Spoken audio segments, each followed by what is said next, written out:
Bora lá. Então, boa noite, pessoal.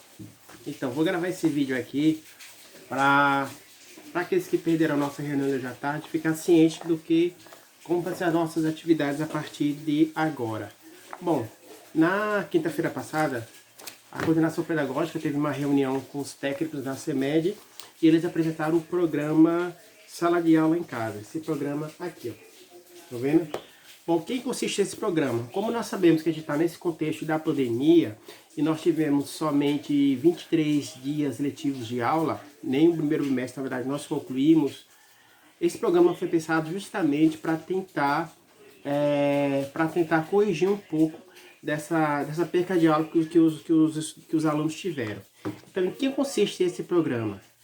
Quando nós retornarmos às nossas atividades, assim que o pico da pandemia passar e a taxa de infecção pelo Covid-19 diminuir, os alunos irão receber um caderno de atividades de todos os componentes curriculares, ou seja, dos novos componentes curriculares haverá atividades. E nesse caderno, os alunos irão responder essas atividades em casa e vão também, quando surgir alguma dúvida em relação à atividade, eles levarão para a escola para tirar a devida dúvida. Então, como é que vai funcionar esse programa Sala de Aula em Casa?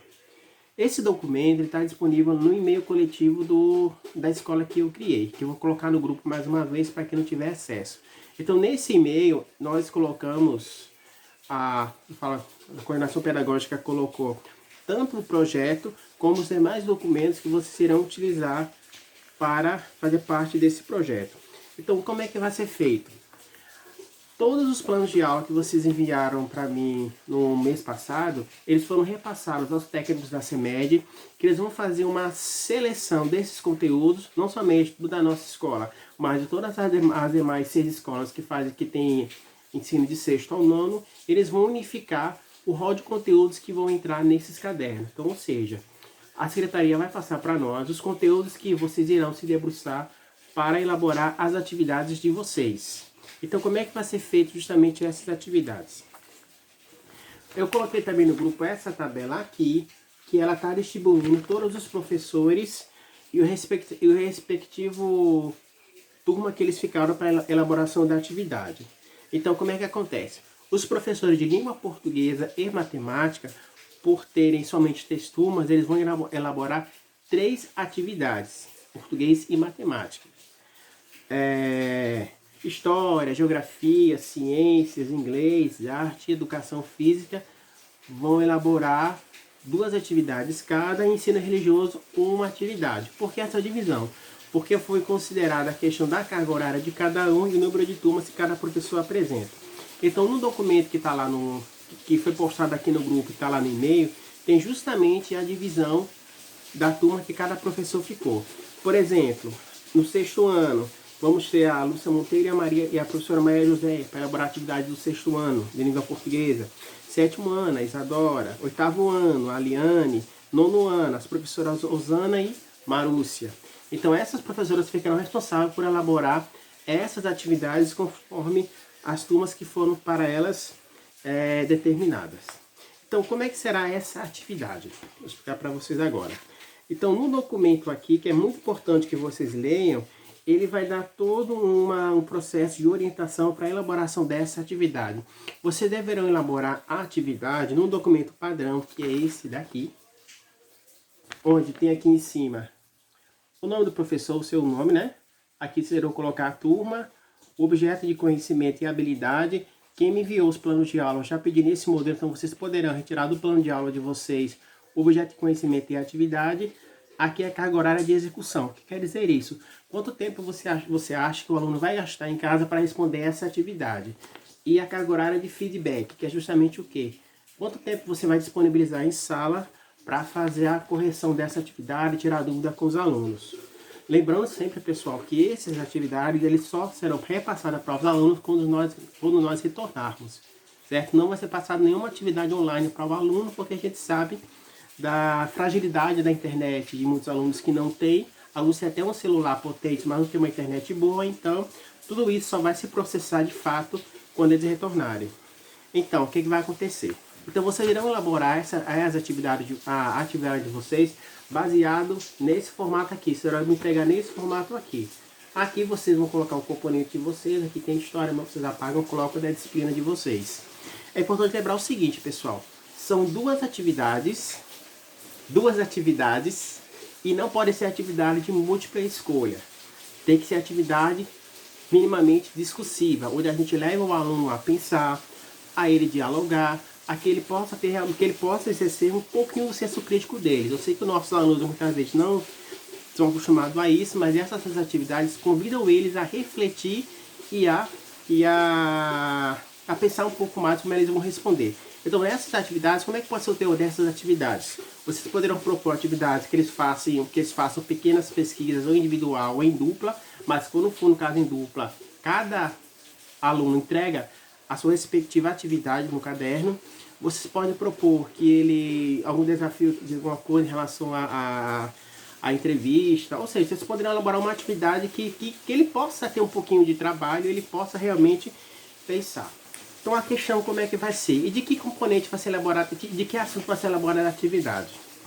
Quando os técnicos da CEMED me retornarem com os conteúdos, que eu espero que seja até a terça-feira, vocês irão lá do conteúdo que a CEMED mandar, vocês irão selecionar o conteúdo para elaborar a atividade de vocês. Então é importante que nessa atividade vocês tenham como ponto norteador os chamados temas contemporâneos da BNCC. No nosso caso aqui, nós vamos elaborar a nossa atividade pensando em dois temas contemporâneos desse período que a gente está vivenciando agora, que é economia e saúde. No material, mais uma vez, tem justamente os subtemas. Esses são os temas maiores, economia e saúde. Como assim? Se eu for da área de língua portuguesa e propor uma atividade de interpretação de texto, eu posso pesquisar um texto que tem essa temática, economia ou saúde, e em cima disso eu vou elaborar a minha questão. A mesma forma vale para as demais disciplinas. Vocês vão ter lá o conteúdo que vocês irão elaborar, a atividade, mas o pano de fundo maior dela vai ser justamente vocês pensarem em atividades que envolvam esses dois temas contemporâneos da BNCC, economia e saúde, certo? Então, pessoal, é muito importante que vocês façam a questão bem contextualizada, bem arrumadinha, para que ela seja fácil, para que o aluno consiga responder a questão. Outro ponto que nós tocamos na reunião foi também em relação ao seguinte: provavelmente o conteúdo selecionado para o aluno talvez não seja um conteúdo que vocês consigam trabalhar com ele em sala quando retornar. Por isso que é recomendável a gente colocar uma pequena introdução, na verdade um resumo daquele conteúdo, para o aluno conseguir compreender mais ou menos o que é o conteúdo, para que ele possa a partir daí ter uma ideia do que é, ele conseguir responder a questão. Então eu recomendo a gente colocar um pequeno resumo do conteúdo que vai ser usado como base para elaborar a questão, e logo em seguida vem a atividade para o aluno fazer. E lembrando mais uma vez que não pode ser questão de múltipla escolha, tem que ser questão aberta, que ele possa realmente dissertar, pensar um pouquinho mais. A grande verdade justamente é essa também. Então o que vai acontecer, pessoal? Então, em relação a prazos, até o dia 22 deste mês é o prazo final para vocês enviarem essas duas questões. O que acontece? Quem puder enviar as questões antes desse prazo, seria interessante, porque se houver alguma divergência, alguma incongruência na questão, eu posso dar uma olhar em casa, retornar com vocês para fazer alguma correção se assim for necessário. Mas eu acredito que isso não vai acontecer. Mas por via das dúvidas, seria interessante que isso seja feito também. Vocês não entregarem no último dia, mas entregar um pouquinho antes, justamente para que eu possa fazer essa análise dessa questão. Outra coisa importante lembrar, pessoal, eu disse anteriormente que seriam duas questões por disciplina, mas vamos ver o seguinte: como nós tivemos, muitos professores não tiveram mais o seu contrato devido a ser PSS, eu e a Aliane, a gente fez uma redivisão das atividades. Vocês verão no quadro que tem professor que vai fazer duas, tem professor que vai fazer duas atividades, mas vai fazer uma para o sexto, uma para o sétimo, uma para o oitavo e uma para o nono, justamente para que a gente possa ter um mínimo de equilíbrio em relação às atividades que serão propostas. Mas todo mundo ficou bem dividido. Como eu falei, matemática e português, 3 atividades, os demais componentes 2 atividades. Então, a gente tomou esse cuidado. Quando vocês acessarem o documento, vocês verão qual foi a turma que vocês ficaram responsável pela elaboração da atividade, certo? Outra coisa importante também, que foi passado na reunião. Eu já falei do prazo, né, que é até 22 de maio para vocês enviarem. Outra coisa que foi passada na reunião também foi em relação à agenda semanal do professor. Então, o que é isso aqui? A partir dessa semana, vocês terão que me entregar essa agenda com as atividades que vocês irão desenvolver durante essa semana em prol do trabalho que vocês fazem na rede educacional da CEMED. Então, veja o seguinte, essa agenda está dividida em 5 dias da semana, mas vocês não irão preencher os 5 dias da semana, não. Vocês só irão preencher o equivalente aos dias que vocês trabalham normalmente na escola. Por exemplo, quem tem 20 horas, preenche os seus 3 dias de trabalho. Digamos, eu trabalho segunda, terça e quarta. Eu preencho somente esses 3 dias.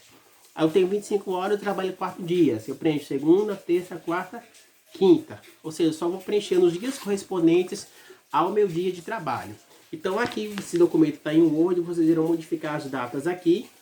Aqui vocês irão colocar qual é a ação que vocês estão desenvolvendo. No caso aqui, hoje de segunda-feira, vocês podem colocar que participaram da reunião, que assistiram esse vídeo para vocês terem conhecimento do projeto Sala de Aula em Casa. E aqui é a quantidade de horas que vocês levaram para fazer essa atividade. E assim vocês vão colocando o que vocês irão desenvolver ao longo da semana. Pronto, a partir de amanhã, se o material chegar, vocês já podem colocar aqui no segundo dia de trabalho de vocês. Que vocês fizeram o estudo do documento do programa Sala de Aula em Casa. Então vocês vão colocando as atividades que vocês irão fazer. Quem está fazendo aquele curso do AvaMec que eu indiquei, pode colocar aqui também como uma atividade. Pode colocar assistindo o curso AvaMec, Mariana coloca lá o título. Então preferencialmente toda a segunda-feira, ou se for o caso, na sexta-feira, uma semana para outra, vocês podem entregar essa agenda aqui. Isso é uma exigência que a CEMED vai fazer. Até enquanto dure essa pandemia, a gente vai trabalhar nesse sentido aí. O que é importante lembrar, pessoal, em relação ao caderno de atividades é o seguinte: esse caderno não é um caderno da Escola Dom Pedro, é um caderno de toda a rede. Então, o mesmo caderno que chegar na Escola Dom Pedro será o mesmo que vai ser distribuído para todas as escolas da rede. Então, por isso que não dá para fazer um caderno, digamos assim, com a cara do Dom Pedro. Um caderno que terá atividade de outras escolas também. Então, é importante salientar isso também. Essas atividades vão para a secretaria, eles vão fazer uma compilação dessas atividades para fazer o caderno, tá certo? Então, quando nós retornarmos, só Deus sabe quando é que vai ser, esse caderno já vai estar impresso, vai ser repassado aos alunos, eles vão fazendo essas atividades em casa. Se surgir alguma dúvida, eles levam essas dúvidas para a escola e lá eles vão tirando essas dúvidas com vocês, tá certo? Como vai ser feito o registro na caderneta desse material, eu ainda não sei, mas eu estou aguardando a secretaria passar como vai ser essas orientações. E uma última coisa é o seguinte: assim que a secretaria me enviar o rol de conteúdos, eu vou dar um aviso a vocês acessam e vão fazendo as questões de vocês. Em relação a dúvidas, quem tiver alguma dúvida mais global em relação a como preencher o material, alguma coisa que ficou, seria interessante postar no grupo, para que se alguém tiver uma dúvida semelhante à sua, eu já tiro aquela dúvida ali. Agora, se for uma dúvida em relação de maneira particular à elaboração de uma questão do seu conteúdo, aí vocês me procuram no privado. Quando é que eu vou estar disponível? Como agora a gente está trabalhando nos nossos dias normais, nos períodos da tarde, a partir de umas 3 horas mais ou menos, eu vou estar ali disponível no WhatsApp para tirar as dúvidas de vocês que surgirem nesse período também. Tá certo? Então, pessoal, eu acho que resumindo, foi isso que a gente tocou em relação à reunião. Se houver mais alguma dúvida, vocês coloquem aí no grupo que eu vou tirando alguma outra questão que for surgindo. Mas é muito importante que eu recomendo a vocês que baixem o material, leia o guia de orientação do programa, olhem diretamente para saber qual é a turma que vocês ficaram responsáveis por elaborar a questão e se atentem muito ao preenchimento correto dessa agenda semanal. Certo? Qualquer dúvida, estou à disposição de vocês. Obrigado.